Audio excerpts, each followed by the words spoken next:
آئین پڑھانا چاہیے کہ آپ نے جس آئین کے تحت حلف اٹھایا ہے اس آئین میں ہے کیا، یا المیہ یہی ہے کہ 5 سال میں بھی وہ آئین کو نہ سمجھتے ہیں اور وہ صرف اپنی ذات کے بارے میں یا اپنے حلقے کے بارے میں سوچتے ہیں، اس سے زیادہ کچھ بھی نہیں۔ جہاں تک راجہ ریاض صاحب کی اسٹیٹمنٹ کا تعلق ہے کہ نگران وزیر اعظم 1 سال کے لیے ہو، اس سے پہلے ان کا ایک اسٹیٹمنٹ یہ بھی آیا تھا، انہوں نے ارشاد فرمایا تھا کہ 10 سال کے لیے بھی الیکشن نہ ہو تو کوئی بات نہیں ہے۔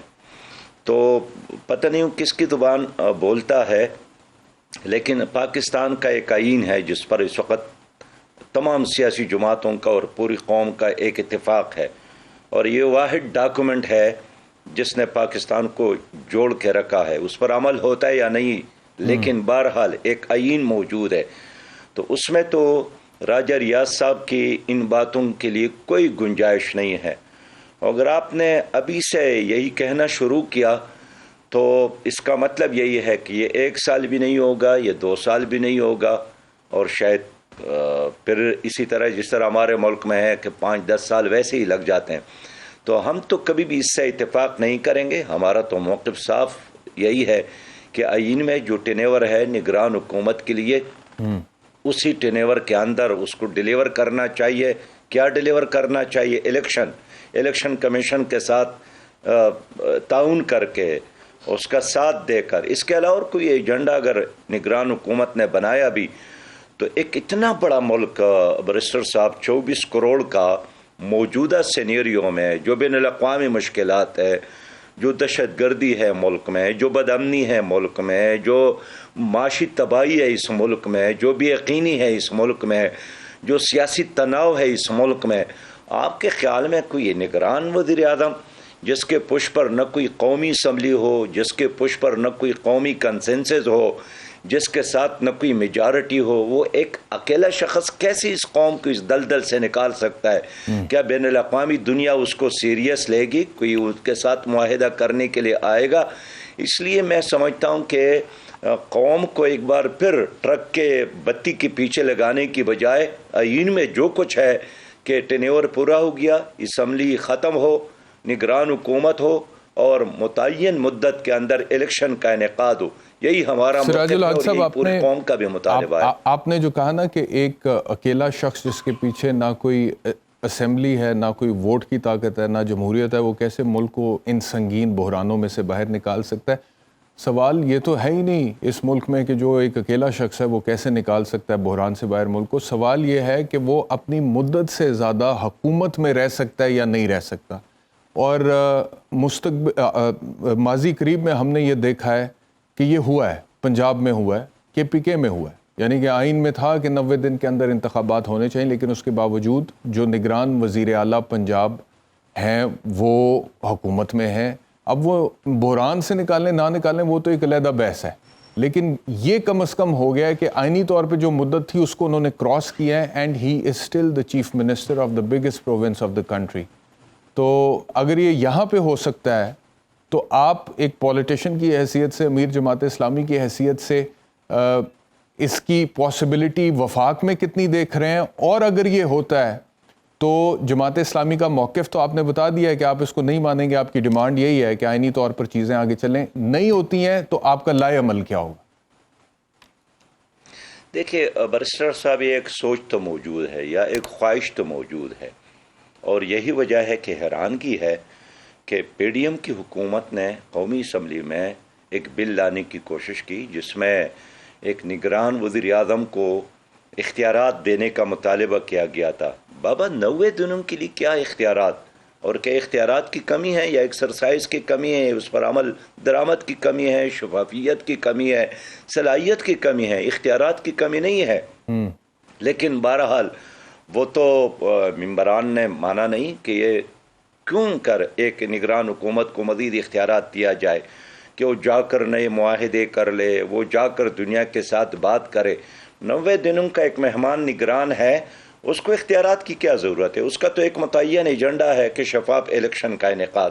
اگر وہ اس میں بھی کامیاب ہو جاتے ہیں تو زندہ باد، اس نے بہت بڑا احسان کیا ہماری قوم پر۔ اس لیے میں نے یہ بات کی کہ ایک تنہا وزیر اعلیٰ ہو، تنہا وزیر اعظم ہو، وہ کچھ نہیں کر سکتا ہے. ہم خیبر پختونخوا میں فیس کر رہے ہیں، ہم پنجاب میں فیس کر رہے ہیں کہ کیبنٹ نہیں ہے، لوگ وزراء کو جانتے نہیں ہیں، اپنے آپ کو رسپانسبل نہیں سمجھتے ہیں. صوبے کے مسائل ہے، صوبائی اسمبلیاں نہیں ہیں، اس میں ڈسکس نہیں ہو رہے ہیں. آپ کی بات بالکل بجا ہے کہ آئین میں جو مدت متعین ہے اس سے اگر تجاوز یہ لوگ کر جاتے ہیں تو یہ آئین سے انحراف ہوگا. اور سب سے پہلے ان تمام سیاسی جماعتیں جو اس وقت اسمبلی میں موجود ہے، جو آئندہ الیکشن میں حصہ لینا چاہتے ہیں، سب کو مل کر ایک موقع پر آنا چاہیے کہ نگران وزیر اعظم کے اختیارات میں، نگران وزیر اعظم کی مدت میں اضافہ کرنا یہ اس آئین کی توہین اور ایک لحاظ سے اس آئین کو پامال کرنے کا مترادف ہے. سراج الحق صاحب، یہ بتائیے گا کہ آپ نے یہ پوزیشن لی ہوئی ہے، پی ٹی آئی نے بھی یہ پوزیشن لی ہوئی ہے، پاکستان مسلم لیگ نواز اور پاکستان پیپلز پارٹی، انٹرسٹ تو جمہوری طور پہ دیکھا جائے ان کا بھی یہی ہے کہ وقت پہ الیکشنز ہوں اور اس کے بعد جو بھی جیتا ہے الیکشنز وہ حکومت بنائے. آپ کے خیال میں یہ جو توقع ہے یا منطقی طور پہ جو ان کا موقف ہونا چاہیے، اس سے ہٹ کے ان سے امید ہے کہ اگر نگران سیٹ اپ طوالت پکڑتا ہے وفاق میں تو وہ اس کو ایکسیپٹ کریں گے یا کنڈون کر لیں گے، اور اگر کریں گے تو آپ کے خیال میں کیوں کریں گے؟ دیکھیے، خود میرا یہ خیال ہے کہ مسلم لیگ بھی کنفیوژن میں ہے اور پیپلز پارٹی میں، اور ان کے ایک لالچ ہے کہ اگر ایک ایسی نگران حکومت بنتی ہے جس میں ان کے لوگ شامل ہو، ان کے مرضی کا وزیر اعظم ہو، جس طرح ابتدا میں انہوں نے ایک تجویز جناب اسحاق ڈار صاحب کے حوالے سے لایا بھی ہے، جی، تو وہ چاہیں گے کہ اگر انہی کی حکومت بنتی ہے تو چلے ایک شکل میں نہ صحیح دوسرے شکل میں ہو، نگران کے نام پر ہو، تو شاید وہ یہ چاہتے ہیں کہ چلے کچھ مدت اور بھی ان کو ملے. لیکن اگر نگران حکومت ایک غیر جانبدار حکومت بنتی ہے جس طرح حالات کا تقاضا ہے اور انصاف کا بھی تقاضا ہے، تو پھر یہ ان لوگوں کو چاہیے کہ اس آئیڈیا کو سپورٹ کرے. باقی خوف میں مبتلا ہے پی ڈی ایم کی اس وقت جو کارکردگی ہے، وہ یعنی پی ڈی ایم کس کارکردگی کی بنیاد پر لوگوں کے پاس جائے گی؟ کیا انہوں نے مہنگائی میں کمی کی؟ کیا انہوں نے بے روزگاری میں کمی کی؟ کیا انہوں نے بدامنی میں کمی کی؟ کیا کارنامہ کیا؟ بجلی کی قیمتوں میں اضافہ، آٹے کی قیمتوں میں اضافہ، چائے کی قیمتوں میں اضافہ، پیٹرول کی قیمتوں میں اضافہ، ڈیزل کی قیمتوں میں اضافہ. عام آدمی کے لیے پاکستان میں اس وقت جینا مشکل ہو گیا ہے. دوائی کی قیمتوں میں 400 اور 500% اضافہ، اور روز ایک نئی مصیبت، ایک نیا ڈرون حملہ، ایک نیا خودکش حملہ یہ حکومت عوام پہ کر رہی. اس لیے مسلم لیگ کی حکومت یا پی ڈی ایم کی موجودہ حکومت ایک خوف سے دوچار ہے کہ ہماری کارکردگی ایسے نہیں ہے کہ 90 دن بعد ہم عوام کے پاس جائیں گے تو عوام ہمیں ووٹ دیں گے. وہ سمجھتے ہیں کہ اگر درمیان میں کچھ وقفہ پڑ جائے، 6 مہینے کا، 10 مہینے کا، 1 سال کا، تو جس طرح پاکستان کی قوم جلدی بھول جاتی ہے بات کو، تو لوگ بھول جائیں گے ہماری کارکردگی کو، اور پھر ہم آئیں گے تو پھر شاید ہم کچھ گین کر سکیں گے. تو اسی خوف کی وجہ سے پی ڈی ایم کی حکومت 2 قدم آگے بڑھتی ہے اور پھر 4 قدم پیچھے ہٹتی ہے. بالکل صحیح ہے. اچھا، یہ ایک بل پیش کیا گیا، آپ نے دیکھا سینٹ میں، اور پرتشدد انتہا پسندی کا جو بل تھا اس کو پھر بعد میں چیئرمین سینٹ نے ہی ڈراپ کر دیا. انہوں نے کہا کہ حکومت کرے نہ کرے میں ڈراپ کرتا ہوں. اس بل کے حوالے سے مختلف لوگوں کے جو سٹیٹمنٹس ہیں وہ پہلے میں آپ کو سناتا ہوں. سب سے پہلے اتحادیوں کے جو سٹیٹمنٹس وہ آپ کو سناتا ہوں، اس کے بعد کچھ اسپیسیفک سٹیٹمنٹس میرے پاس ہیں وہ بھی آپ کو سناتا ہوں، اور پھر آپ کا موقف اس پہ لیتے ہیں کہ بل اگر ڈراپ ہی ہونا تھا، یا مثال کے طور پہ اس حد تک متنازع تھا کہ چیئرمین سینٹ نے اس کو ڈراپ کیا، تو پھر اس کو پیش کیوں کیا گیا؟ اور اگر پیش کیا گیا تھا تو جو وہ کہہ رہے ہیں کہ ڈائریکٹلی سینٹ میں آ گیا، وہ کیوں آ گیا؟ یہ ایک عجیب و غریب سچویشن تھی جس میں حکومت نے ہی بل پاس کیا اور پھر حکومت نے ہی اس کے اوپر ان تحفظات کا اظہار کیا جو کہ ہم آپ کو سنوا رہے تھے. سینیٹر مشتاق نے کیا کہا اس بل کے حوالے سے، یہ بھی سن. یہ ایک ایسا بل ہے جو صرف پی ٹی آئی کے خلاف نہیں ہے، پاکستان کی تمام سیاسی جماعتوں کے خلاف ہے۔ یہ جمہوریت کے تابوت میں آخری کیل ثابت ہوگا یہ بل۔ اس بل کے ذریعے سے جمہوریت کی تدفین کی جا رہی ہے۔ اور پی ٹی آئی کے ڈاکٹر ہمایوں کا بھی موقف دکھا دیتے ہیں اور اس کے بعد پھر سراج صاحب سے سوال پوچھتے ہیں۔ اس بل کا نام تو وائلنٹ ایکسٹریمزم ہے، لیکن ایکچولی وہ اس کو لکھنا چاہتے تھے to prevent Pakistan Tehreek Insaf from taking part in the next election. سارا کا سارا بل جو ہے نا، it is only targeting Pakistan Tehreek Insaf. سراج صاحب کیا کہیے گا؟ مطلب کہ ایک بل آتا ہے، پریزنٹ ہوتا ہے، اس کے بعد پھر حکومت اور اتحادی خود ہی اس پر برس پڑتے ہیں اور کہتے ہیں کہ کل کو کوئی بھی اس کی زد میں آ سکتا ہے، اور اس کے بعد پھر چیئرمین سینٹ اس بل کو ڈراپ کر دیتے ہیں۔ آپ ساری صورتحال کو کیسے دیکھتے ہیں؟ برسٹر احتشام صاحب، ماضی میں ہم نے دیکھا ہے کہ پیپل پارٹی نے قانون سازی کی تھی اپوزیشن کو دبانے کے لیے، اور پھر کچھ عرصہ بعد وہی قانون خود ان کے لیے ایک پندہ بن گیا۔ مسلم لیگ نے اسی طرح قانون سازی کی اور آگے چل کر خود ان کے لیے وہ ہتھ کڑی اور پندے بن گئے۔ میں سمجھتا ہوں کہ اس بل کو لانے والے حکمران پارٹی خود شرمندگی سے دوچار، وہ خود شرما رہے تھے، خود فیس نہیں کر رہے تھے، آنکھوں سے آنکھیں ملانے کے قابل نہیں تھے، اور یہی وجہ ہے کہ جناب اربان صدیقی صاحب نے، عبدالغفور حیدری صاحب نے اور کئی اتحادی پارٹیوں کے سینیٹر نے ان کی مخالفت کی، جماعت اسلامی کی مشتاق احمد خان نے بھی مخالفت کی، پی ٹی آئی کے لوگوں نے مخالفت کی، اور پھر اس کا پروسیجر ہی غلط تھا۔ قومی اسمبلی میں بھی اور سینٹ میں قانون سازی کا ایک پروسیجر تو ہے نا کہ پہلے ایک بل اگر لایا جاتا ہے اس کو متعلقہ کمیٹی کو بھیجا جاتا ہے، لیکن یہ واحد بل تھا جو اتنا اہم تھا، جو اتنا ضروری تھا کہ اس پروسیجر کو اڈاپٹ کیے بغیر ان کو سینٹ میں لایا گیا، اور یہ پھر سینٹ کے چیئرمین نے پین لے کر، چیئرمین نے جرات کر کے اس کو ڈیفر کیا، معطل کیا۔ تو میں سمجھتا ہوں مناسب راستہ یہی تھا۔ لیکن اگر آپ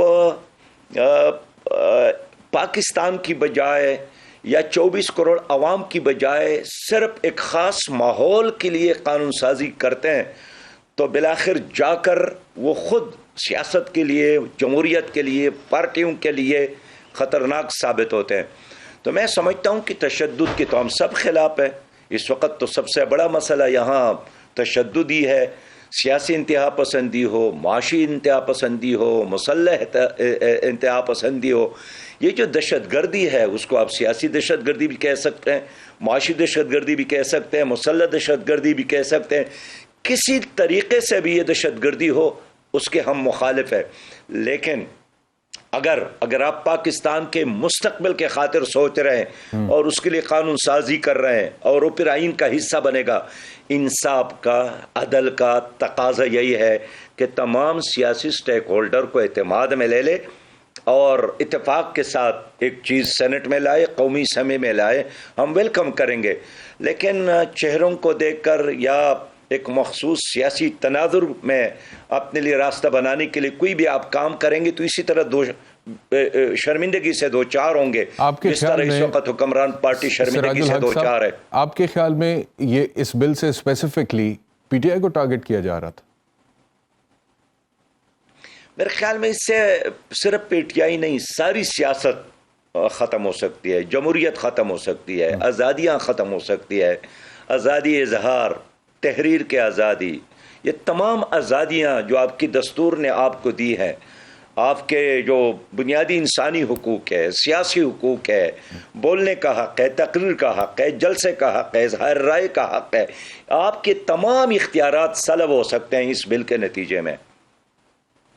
صحیح، تو اب یہ فی الحال تو ڈراپ ہو گیا ہے، لیکن آپ کو لگتا ہے کہ اس طرح کے جو اقدامات ہیں یہ مستقبل قریب میں دوبارہ کیے جا سکتے ہیں ہوں؟ مثال کے طور پہ اگر انٹرم سیٹ اپ آتا ہے اور پھر وہ پرولونگ بھی ہوتا ہے، ویسے تو اس کے اختیارات مجھے بھی پتہ ہے، آپ کو بھی پتہ ہے کہ بڑے لمیٹڈ ہیں، اور ان کا تو کام ہی اتنا ہے کہ انہوں نے کام الیکشنز کرانے گھر چلے جانا۔ برسٹر صاحب، پاکستان میں ہر چیز ممکن ہے، اور آپ یہ نہیں کہہ سکتے ہیں کہ آئین میں یہی ہے بس اس کے خلاف کوئی نہیں جائے گا، اس لیے کہ یہاں ہمیشہ ایک نظریہ ضرورت کی بنیاد پر فیصلے ہوتے ہیں اور کیس ٹو کیس کی بنیاد پر اس کو اڈاپٹ کیے جاتے ہیں. لیکن اب ہمیں میچور ہونا چاہیے، ہمیں ریئلسٹک ہونا چاہیے، ہمیں حقائق کا سامنا کرنا چاہیے، ہمیں اس ملک کے ساتھ انصاف کرنا چاہیے. اگر اس ملک کی بنیاد ایک آئین ہے، جمہوریت ہے، تو پھر اس کا خیال رکھنا چاہیے. تو میں نہیں سمجھتا ہوں کہ نگران حکومت کا یہ حق ہے کہ جس چیز کو قومی اسمبلی نے منظور نہیں کیا ہے، سینٹ نے منظور نہیں کیا ہے، تو نگران حکومت اتنا سپریم ہوگی کہ اس کے الرغم وہ اس کو اڈاپٹ کرے گی. میں اس کو مناسب نہیں سمجھتا ہوں، ممکن بھی نہیں سمجھتا ہوں. اگرچہ امکانات ہر چیز کے ہیں، لیکن بہرحال انصاف اور شفافیت کی بات ہے کہ ایسا نہیں ہونا چاہیے. ایک بریک لیتے ہیں، بریک کے بعد واپس. ویلکم بیک ٹو سوال نامہ. سراج الحق صاحب، آپ نے کہا کہ یہ جو بل پیش کیا گیا تھا اگر یہ پاس ہوتا تو کل کو کوئی بھی سیاسی جماعت جو کہ آج پارلیمنٹ میں موجود ہیں اور جو بل پیش کر رہی تھیں وہ بھی اس کی زد میں آ سکتی تھیں، اور شاید یہی خیال ان کو آیا جس کی وجہ سے پھر انہوں نے اس کے خلاف بات کی اور اس کے بعد پھر اس بل کو ڈراپ کر دیا گیا. لیکن آپ کو لگتا ہے کہ اس بل کی حد تک تو چلیں ان کو بات سمجھ میں آئی اور وہ بل ڈراپ بھی ہو گیا، لیکن جو 1.5 سال کی حکومت ہوئی ہے پی ڈی ایم کے دور حکومت میں، کیا کوئی باتیں ایسی پی ڈی ایم نے اس کے علاوہ کی ہیں جس کا انہیں احساس نہیں ہوا یا ہو سکا ابھی تک کہ یہ کل کو ہمیں بھی بھگتنا پڑ سکتا ہے، لیکن وہ کر چکے ہیں اور کل کو وہ ان کے سامنے آ سکتے ہیں؟ جس طرح کے بل ان کو تو ایک یہ بل کے حوالے سے تو یہ خیال آ گیا نا انہیں، لیکن جو 1.5 سال کے اقدامات ہیں ان میں سے کچھ چیزیں آپ کو ایسی لگتی ہیں کل کو پی ڈی ایم کے سامنے آ سکتی ہیں خود؟ دیکھیے برسٹر احتشام صاحب، یہ جائزہ تو ان کو خود لینا چاہیے، لیکن یہ تو پوری دنیا نے اور پوری قوم نے دیکھا کہ 1 گھنٹے میں 24 سے زیادہ یعنی اہم قوانین ایسی جلدی میں منظور کیے گئے جن کے بارے میں خود ان کے ممبران کو بھی پتہ نہیں تھا. تو ایک نئی تاریخ ہے جو موجودہ حکومت نے رقم کی ہے. باقی اتنے عرصے میں جتنے بھی اقدامات ہو گئے ہیں میں سمجھتا ہوں بڑی عجلت میں. اب دیکھیے کہ 25 یونیورسٹیوں کی انہوں نے منظوری دے دی ہے، زبردست، لیکن یہ نہیں دیکھا گیا کہ ان 25 یونیورسٹیوں میں ان کی کوالٹی کیا ہے، کیپیسٹی کیا ہے. پھر یہ ہے کہ اس میں پنجاب کے علاوہ کیا اس میں بلوچستان کے لیے ہے، کیا اس میں خیبر پختونخوا کے لیے ہے. تو بہت جلدی میں دیکھے بغیر انہوں نے جو اقدامات کیے ہیں، شاید کل یہی حکومت ان کی جواب ضرور دے گی. لیکن اب 15 مہینوں کی بجائے اگر اس پورے ٹینیور کو دیکھے، 5 سال کا ٹینیور، تو زیادہ تر قانون سازی وہی ہے جو انہوں نے دباؤ میں آ کر، آئی ایم ایف کے دباؤ میں یا ورلڈ بینک کے دباؤ میں آ کر کی ہے. عوام کے لیے کوئی فلاحی ایسا نظام یا قانون یا کوئی بل انہوں نے اب تک نہیں لایا جس سے آپ، میں یا پوری قوم اطمینان کا سانس لے سکے کہ اب یہ ایک چیز ہے جس میں غریب پاکستانی کا فائدہ ہوا. ہر روز ایک فیصلہ ہوتا ہے اور بعد میں کہتے ہیں کہ ہم نے دباؤ کے نتیجے میں یا آئی ایم ایف کے کہنے پر یہ کیا. تو یہ حکومت ہے بھی اور حقیقت میں ہے بھی نہیں، اس لیے کہ نہ ان کی سوچ اپنی ہے، نہ ان کے فیصلے اپنے ہیں. یہ ایک دباؤ کے ماحول میں فیصلے کرتے ہیں اور یہی وجہ ہے کہ پھر اعتراف بھی کرتے ہیں کہ ہم نے پہلے کام کیا، بعد میں اس پر سوچنا شروع کیا. اچھا یہ بتائیے گا سراج الحق صاحب کہ انتخابات اگر وقت پر ہوتے ہیں تو جماعت اسلامی کا کیا موقف ہے؟ پرانی مردم شماری کے تحت انتخابات ہوں یا نئی مردم شماری ہونی چاہیے، اور اگر نہیں ہوتی ہے پھر تو اس میں 3-4 مہینے کا ڈیلے آ سکتا؟ بیرسٹر احتشام صاحب، یہ بذات خود ایک قابل غور مسئلہ ہے کہ مردم شماری کا ہونا اور پھر اس پر اتنا یعنی لیٹ ہونا آخر کیوں؟ پھر یہ ہے کہ اس مردم شماری پر لوگوں کے بہت زیادہ تحفظات بھی ہے کہ کچھ علاقے ایسے ہیں جہاں کی آبادی کم ہو گئی. تو یہ کیسے ممکن ہوا؟ اور کچھ علاقے ایسے ہیں جہاں کی آبادی 100% سے بھی زیادہ اضافہ ہوا. تو یہ کیسے ہوا؟ ایک بات تو یہ. دوسری بات یہی ہے کہ یہ ایک علیحدہ مسئلہ ہے جس کو ایڈریس کرنے کی ضرورت ہے، لیکن مردم شماری کو بیس بنا کر الیکشن سے فرار اختیار کرنا پاکستان کے لیے مناسب نہیں ہے. ہم نے 2 تاریخ کو اپنی تمام مرکزی ذمہ داران کا اجلاس بلایا ہے. اس میں مختلف صوبوں کے نمائندگی بھی ہے اور اس میں ہم ضرور اس چیز کا جائزہ لیں گے. لیکن اس وقت میں سمجھتا ہوں کہ مردم شماری کو بہانہ یا بیس سبب بنا کر الیکشن کو 2 سال 3 سال کے ملتوی کرنا یہ پاکستان کے موجودہ حالات میں مناسب راستہ نہیں ہے. 24 کروڑ عوام کو ایڈہاکزم کی بنیاد پر چلانا، بغیر قومی اسمبلی کے، بغیر صوبائی اسمبلیوں کے چلانا، یہ پاکستان کے ساتھ انصاف نہیں ہے. اس وقت خیبر پختونخوا میں اسمبلی نہیں ہے. آپ یقین کریں اس صوبے کے عوام شدید مشکل سے دوچار ہے. پنجاب میں اسمبلیاں نہیں ہے، پنجاب کے عوام شدید مشکل سے دوچار ہے. ان کی زبان، ان کا ترجمان، ان کے مسائل پر بات کرنے والا کوئی فورم بھی نہیں ہے. اس لیے میں سمجھتا ہوں کہ جتنا جلد ممکن ہے الیکشن کا انعقاد ہونا چاہیے. ٹھیک ہے. اچھا یہ فرمائیے گا کہ جماعت اسلامی کی، اب اگر جماعت کی سیاست کی آپ بات کریں، جماعت اسلامی کی کتنی تیاری ہے انتخابات کے حوالے سے؟ اگر انتخابات وقت پر ہوتے ہیں، کیا جماعت اسلامی کوئی سیٹ ایڈجسٹمنٹ کر سکتی ہے؟ مطلب کہ ابھی شہباز صاحب کا سٹیٹمنٹ میں نے انٹرو میں چلایا جس میں انہوں نے کہا کہ کسی کے ساتھ بھی سیٹ ایڈجسٹمنٹ ہو سکتی ہے. جماعت کا بھی یہ ذہن ہے، یہ سوچ ہے، سیٹ ایڈجسٹمنٹ ہو سکتی ہے کسی کے ساتھ؟ اگر ہو سکتی ہے تو کس کے ساتھ ہو سکتی ہے؟ دیکھیے، ایک ہے اتحاد کرنا. جس طرح جماعت اسلامی نے ماضی میں بہت سارے اتحادی کی ہیں، اتحادوں کا حصہ رہی ہے. پاکستان قومی اتحاد کا، IGI کا، متحدہ مجلس عمل کا اور بہت سارے ایسے. تو 2018 کے بعد ہم نے اپنی جماعت کے اندر ایک طویل ایکسرسائز کی اور اپنے ارکان سے، کارکنان سے رائے لی کہ ان اتحادوں کے نتیجے میں ایک حکومت تو بنتی ہے، لیکن جو جماعت اسلامی کے ساتھ ریفارمز کا ایجنڈا ہے، ایک ویلفیئر اور فلاحی پاکستان کا ایجنڈا ہے، ایک کلین اور گرین کرپشن فری پاکستان کا ایجنڈا ہے، ایک انقلاب کا ایجنڈا ہے، حقیقی تبدیلی کا ایجنڈا ہے. تو اتحادی سیاست میں ہم اس ایجنڈے کے مطابق آگے نہیں جا سکتے. اس لیے ہم نے طے کیا ہے کہ ہم جماعت اسلامی ہی کے پلیٹ فارم، اپنے جھنڈے اور اپنے نشان کے ساتھ، ترازو کے ساتھ الیکشن میں جائیں گے. البتہ ایڈجسٹمنٹ کے بارے میں ایک راستہ ضرور ہے، لیکن وہ بھی اس صورت میں کہ کوئی لوکل سطح پر یہ نہیں ہوگا، مرکزی جماعت اس کا منظوری دے گی. اور یہ ہم نے اس لیے سوچا ہے کہ کہیں کوئی ایسا آدمی ہوتا ہے جو ایک آزاد آدمی ہوتا ہے لیکن دیانتدار آدمی ہے، باصلاحیت آدمی ہے، قوم کے خاطر کچھ کر سکنے کے قابل آدمی ہے، تو اگر اس کو ہم سپورٹ کریں یا اس کا سپورٹ لے لیں، اس کا راستہ کھلا ہے. لیکن بحیثیت مجموعی اتحادی سیاست سے ہم نکلے ہیں، اور اس وقت اتحاد ہو بھی تو کس ہے؟ اس لیے کہ تمام سیاسی جماعتیں ابھی حکومت میں رہی ہیں، تمام کے تمام اس وقت 13 جماعتوں کا اتحاد PDM اس وقت حکومت میں. صدر PTI کا ہے، وزیر اعظم پیپلز پارٹی کا ہے، وزیر خزانہ، وزیر خارجہ پیپل پارٹی کا ہے، وزیر اعظم PDM کا، مسلم لیگ کا ہے. تو صرف جماعت اسلامی ہے جو اپوزیشن کا ایک رول ادا کر رہی ہے.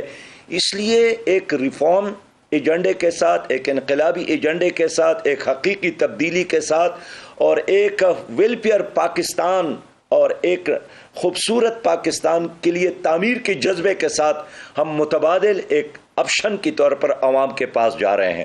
کل ملاکنڈ میں ہمارا پہلا جلسہ ہوا، چکدرہ کی مقام پر بہت بڑا جلسہ ہوا، اور یہ عوام کو بیدار کرنے، عوام کو اٹھانے، عوام کو شعور دلانے اور عوام کو ایک خوشحال پاکستان اور ایک گرین اور کلین کرپشن فری پاکستان کے لیے آمادہ کرنے کی کوشش ہے جو کل ہم نے چکدرہ سے شروع کی ہے.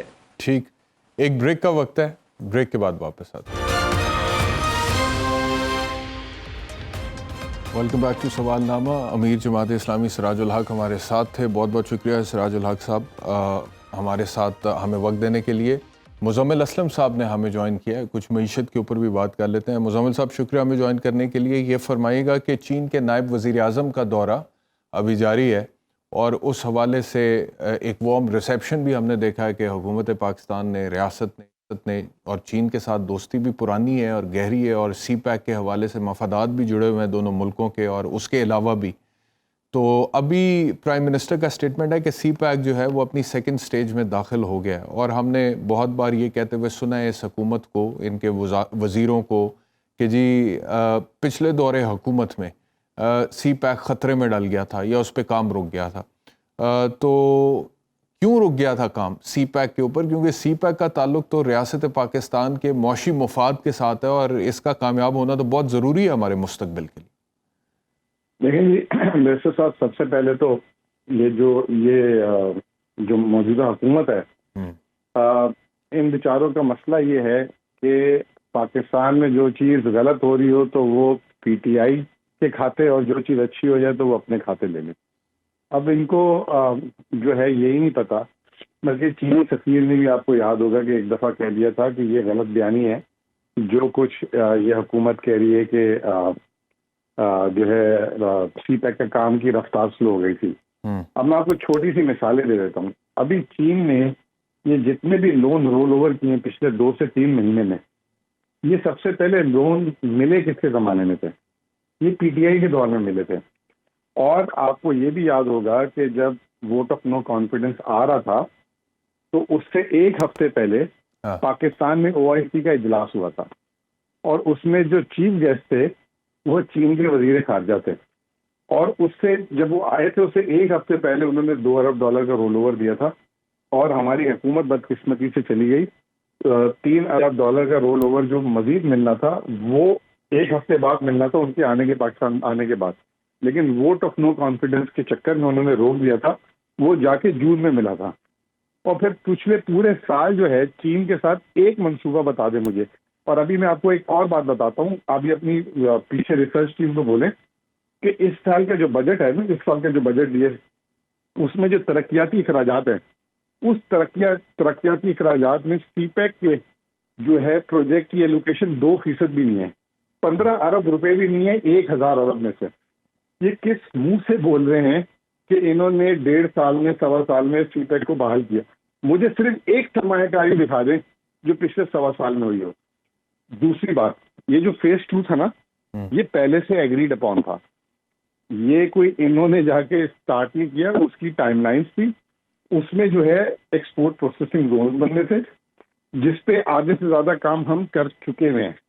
کوئی ایک بتا دیں کہ ایکسپورٹ پروسیسنگ زون 14 مہینے میں نیا بناؤ. سارے وہ بنے ہوئے ہیں جو بن رہے تھے وہ ہمارے دور کے تھے. اس میں دوسری چیز ہونی ہے کہ سرمایہ کاری صنعت میں آنی تھی, ایگریکلچر میں آنی تھی, صنعت میں آنی تھی. 1 روپیہ بتا دیں کہ ابھی تک ایگریکلچر میں چین کی سرمایہ کاری یہ لے کر آیا. تیسری آنی تھی IT میں, 1 روپیہ بتا دیں. تو یہ صرف ان کے بیانیے ہیں, جاتے جاتے جو ہے بس الٹے سیدھے شوشے چھوڑ رہے کہ ہم نے یہ کر دیا, ہم نے وہ کر دیا. آپ صرف ایک سوال احسن اقبال کو لائن میں لیں, پوچھیں اس سال کے ترقیاتی اخراجات میں آپ نے جو سی پیک کے کتنے پروجیکٹ رکھے ہیں, آپ کو سامنے نظر آ جائے گی ان کی باتیں. رہا سوال میڈیا, انہوں نے سب سے بند کیا ہوا ہے تو جو بول دیں ان کی ہاں میں ہاں ہے, سامنے تو تردید ہی نہیں لی جاتی, کسی سے پوچھا نہیں جاتا. اور پھر دوسری بات یہ کہ دستاویزات تو دکھائے نا پرائم منسٹر صاحب, جو یہ بڑی بڑی باتیں کر رہے ہیں کہ اگر ہم نے نہیں کیا تو انہوں نے کیا, تو اس کی کوئی دستاویزات ہوں گے نا, کوئی اخراجات کے خرچے ہوں گے نا, کوئی جو ہے انوگریشن ہوئی ہوں گی نا, کوئی پیسے انہوں نے دیے ہوں گے نا بجٹ سے, وہ دکھا دیں دستاویزات. ہم بھی کہیں گے واہ واہ واہ واہ بڑا اچھا کام کر دیا انہوں نے تو مروا دیا پکڑ کے پاکستان کو. جس طریقے کا انہوں نے جس طریقے سے سی پیک کو ہینڈل کیا, جس طریقے سے معاہدے کے, میں آپ کو ایک بڑی پتے کی بات بتاتا ہوں. جب ہماری حکومت ختم ہونے والی تھی اس سے 1 مہینہ پہلے پرائم منسٹر عمران خان اس وقت کے جو ہے وہاں گئے تھے چائنا. جب چائنا ہم گئے تھے تو وہاں ہم ان کو بول رہے تھے کہ آپ نے جو بجلی گھر لگائے ہیں اس کی ادائیگی بہت زیادہ ہے, آپ اس کو تھوڑا سا مؤخر کر دیں. تو چین کی قیادت نے اس وقت یہ کہا تھا کہ جب آپ یہ معاہدے کر رہے تھے آپ اس وقت کیوں نہیں سوچ سمجھ کے معاہدے کرتے, جب آپ نے معاہدے کر لیے تو آپ اس پہ عمل درآمد کریں. تو کہنے کا مطلب یہ ہے کہ ان کو اتنی جلدی ہے معاہدے کرنے کی اور اس کو پرتنے کی بھی زحمت نہیں کرتے. ابھی کل پرسوں کی بات ہے, انہوں نے 1200 ارب روپے کا چشمہ کا پروجیکٹ ایسے سائن کر دیا پکڑ کے. 28 پتہ نہیں کتنے پروگرام جو ہیں جو کئی سالوں کے ہیں بغیر اس کی تفصیلات گئے ہوئے انہوں نے سائن کر دیے. تو یہ ان کا حشر ہے, یہ ہر جگہ چاہتے ہیں کہ تختی ہمارے نام کی لگ جائے چاہے کام ہو نہ ہو. تو یہ ہے ساری حقیقت. صحیح ہے. اچھا چلیں مجھے یہ بتائیے گا کہ اب کیونکہ یہ حکومت تو جاری ہے, میرے خیال میں آخری 9 دن رہ گئے ہیں, کیونکہ خبر یہی ہے کہ جی 9 اگست کو اسمبلی تحلیل ہو جائے گی اور سرٹنلی پھر اس کے بعد ایک نگران حکومت آئے گی اور وہ ٹیک اوور کرے گی. تو اگر تو وہ نگران حکومت مثال کے طور پہ 3 مہینے کے لیے رہتی ہے اور اس کے بعد الیکشنز ہو جاتے ہیں, نئی حکومت آ جاتی ہے, تو نگران حکومت کے لیے کیا چیلنجز ہوں گے 3 مہینے کے عرصے میں؟ اور اگر وہ 3 مہینے سے آگے جاتی ہے پھر تو سرٹنلی اور چیلنجز کی تعداد بھی بڑھ جائے گی, ان کی نوعیت اور ان کی انٹینسٹی بھی بڑھ جائے گی. تو کیا چیلنجز ہوں گے؟ دیکھیں جی, پہلا سوال تو یہ ہے جو بڑا سمپل سا ہے. یہ اسحاق ڈار صاحب کہتے پھر رہے ہیں کہ یہ ملک 90 دن کا کیئر ٹیکر کا متحمل نہیں ہو سکتا. تو یہ 90 دن میں 90 دن کا آپشن کیوں لے رہے ہیں؟ 60 دن کا آپشن لیں. نمبر 1, کیوں 90 دن کا آپ آپشن لے رہے ہیں؟ نمبر 2, آپ نے چیلنج کا پوچھا. ٹھیک ہے جی, چیلنج صرف جو ہے نا یہ جو انہوں نے بجٹ لی ہے وہ قابل عمل نہیں ہے. یہ کیئر ٹیکر جب آئیں گے, جو انہوں نے ٹیکس کے ہدف طے کر دیا اور اس کے لیے اقدامات نہیں کیے, تو شاید ہم بجٹ کے ٹارگٹس پورے نہ کر سکیں. یہ سب سے بڑا چیلنج ہوگا کیئر ٹیکر حکومت کے لیے. اور یہ اگر خود بھی ہوتے تو یہ چیلنج قبول نہیں کر پاتے. تو یہ چیلنج اب دیکھنا یہ ہے کہ IMF اس کو کس طرح لے گا. جب اگر ہم ٹیکس کے ہدف حاصل نہیں کر سکے, آج 31 تاریخ ہو گئی ہے, کل ہمیں پہلے مہینے کی صورتحال مل جائے گی. بائی دا وے ابھی دیکھیں 11 بجے ابھی تک پیٹرولیم کی قیمتوں کا اعلان نہیں کیا. کیا پکڑ ہے, کیوں نہیں کر رہے؟ مجھے ڈر ہے کہ آج بڑھانے کی سمری ہے, اور اگر یہ آج اس کا اعلان نہیں کرتے, کیونکہ اور یہ اعلان نہیں کرتے تو پھر یہ IMF کا ایک طریقے سے معاہدہ توڑ کے چلے جائیں گے. تو اب یہ دیکھنا یہ ہے کہ آج رات کو یہ اعلان کرتے ہیں کہ نہیں کرتے. نہیں, لیکن اس سٹیج پہ معاہدہ توڑنا تو بالکل ہم افورڈ ہی نہیں کرتے نا. اور یہی تو کہہ رہا ہوں, آپ یہ دیکھیں نا بیرسٹر صاحب کہ 15 دن جب ان کی حکومت کے رہ گئے تھے, انہوں نے 6 مہینے کے ترقیاتی اخراجات ریلیز کر دیے. وہ سب دیکھ نہیں رہا ہوگا IMF انہوں نے کیوں کر دیے. اور 15 دن ایسی کیا جلدی تھی؟ وہ کون سے ترقیاتی اخراجات تھے؟ پاکستان ایک پائی کے لیے ترس رہا ہے اس وقت. پاکستان کے جو ہے اخراجات پورے نہیں کر پا رہے. لیکن مزمل صاحب یہ بات بھی تو درست ہے نا کہ جو $3 ارب کی معاہدہ ہوا ہے IMF کے ساتھ, اس میں سے $1 ارب نگران حکومت کے 3 مہینے کے اندر IMF دے گا پاکستان کو. $800 ملین دے گا نومبر کے آخر میں. ٹھیک, تو وہ سپتمبر کا کوارٹر ختم ہوگا, اس کا ریویو لے گا IMF. ریویو اگر پاس ہو گیا تو نومبر کے آخر میں $80 کروڑ ملیں گے, $800 ملین. تو بہت بڑا خلا ہے بیچ میں.